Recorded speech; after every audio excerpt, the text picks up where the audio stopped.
सोचिए हिमालय की वो बर्फीली चोटियां जहां आस्था और प्रकृति एक हो जाते हैं। ठीक वहीं बसा है हिंदू धर्म का एक सबसे पवित्र, सबसे जागृत स्थल केदारनाथ। तो चलिए आज हम सब मिलकर इस दिव्य धाम की एक अद्भुत यात्रा पर निकलते हैं।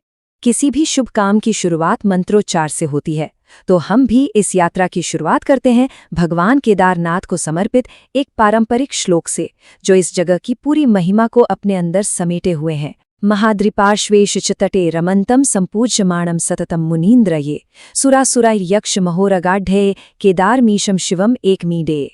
जानते हैं इस श्लोक का अर्थ क्या है?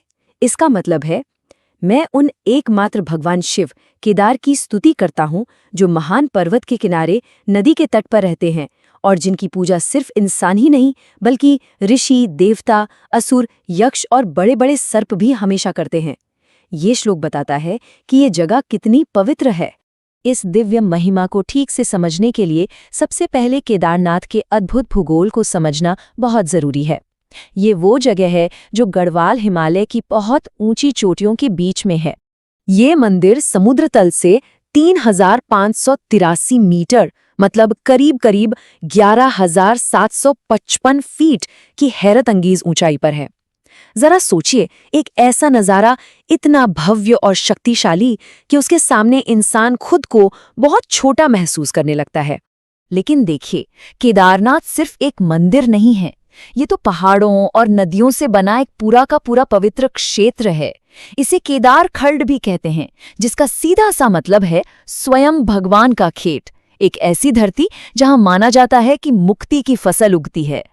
और ये जो शक्तिशाली धरती है ना, यही वो मंच है जहां वो महान कथाएं घटी जो इस भूमि को इतना पवित्र बनाती हैं। तो चलिए अब उन दिव्य कथाओं की दुनिया में चलते हैं। यहाँ मंदिर की उत्पत्ति से जुड़ी दो मुख्य पौराणिक कथाएं हैं।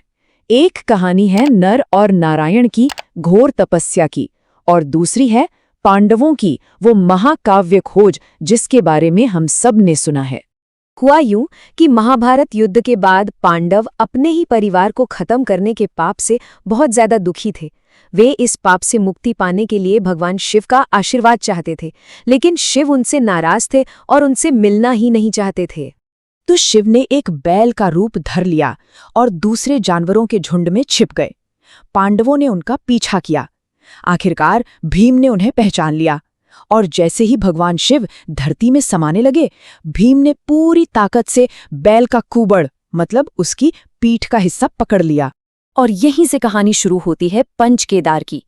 कहते हैं भगवान शिव का शरीर 5 अलग अलग जगहों पर फिर से प्रकट हुआ और इन 5 जगहों ने मिलकर बनाया पवित्र पंच केदार यात्रा सर्किट, जिसका दिल, जिसका केंद्र है केदारनाथ।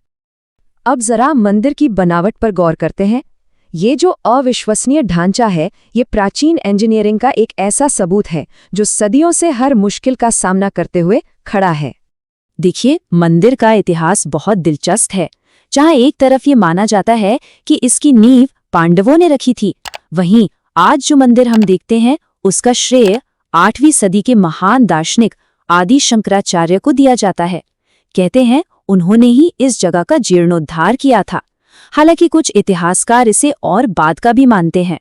इसकी मजबूती का अंदाजा आप इसी बात से लगा सकते हैं कि इसकी दीवारें 12 फीट मोटी हैं। जी हाँ, 12 फीट। यही वो असाधारण मोटाई है जिसने इसे सदियों से प्रकृति के हर वार से बचाकर रखा है। असल में इस मंदिर को जैसे हमेशा के लिए बनाया गया था। इसे बनाने में इंटरलॉकिंग जैसी कमाल की तकनीक का इस्तेमाल हुआ, जिसमें बड़े बड़े पत्थरों को बिना किसी सीमेंट या गारे के एक दूसरे में फंसाया गया है। इसी इंजीनियरिंग की वजह से ये मंदिर इतने मुश्किल, भूकंप वाले इलाके में सदियों से टिका हुआ है। अच्छा, इसकी वास्तुकला तो लाजवाब है ही, लेकिन चलिए अब ये समझते हैं कि आखिर केदारनाथ हिंदू आध्यात्मिकता में इतना गहरा, इतना ऊंचा स्थान क्यों रखता है। मंदिर के महत्व का सबसे बड़ा कारण है इसका ज्योतिर्लिंग होना। ज्योतिर्लिंग का मतलब है प्रकाश का एक दिव्य स्तंभ। ये शिव का कोई बनाया हुआ प्रतीक नहीं, बल्कि उनका स्वयंभू यानी अपने आप प्रकट हुआ रूप है। और केदारनाथ का लिंगम तो अपने अनोखे त्रिकोण आकार की वजह से सभी में खास माना जाता है। और ये देखिए, केदारनाथ का महत्व इस बात से भी पता चलता है कि ये सिर्फ एक नहीं बल्कि 3 बड़ी तीर्थ यात्राओं का हिस्सा है। 12 ज्योतिर्लिंगों में से एक, पंच केदार का मुख्य धाम और छोटा चार धाम का एक मजबूत स्तंभ। एक और बहुत दिलचस्प परंपरा है यहाँ की। सर्दियों में जब मंदिर के कपाट बंद होते हैं तो भगवान की मूर्ति को ऊखी मठ ले जाया जाता है। लेकिन हैरानी की बात यह है कि बंद गर्भगृह में एक दीपक जलाया जाता है जो पूरे 6 महीने तक, कपाट खुलने तक लगातार जलता रहता है। आखिर में जरा इस पर सोचते हैं कि वो क्या चीज है जो केदारनाथ की यात्रा को मंजिल जितना ही खास बना देती है। इस तीर्थ यात्रा की कठिनाई ही इसके अनुभव का एक अहम हिस्सा है।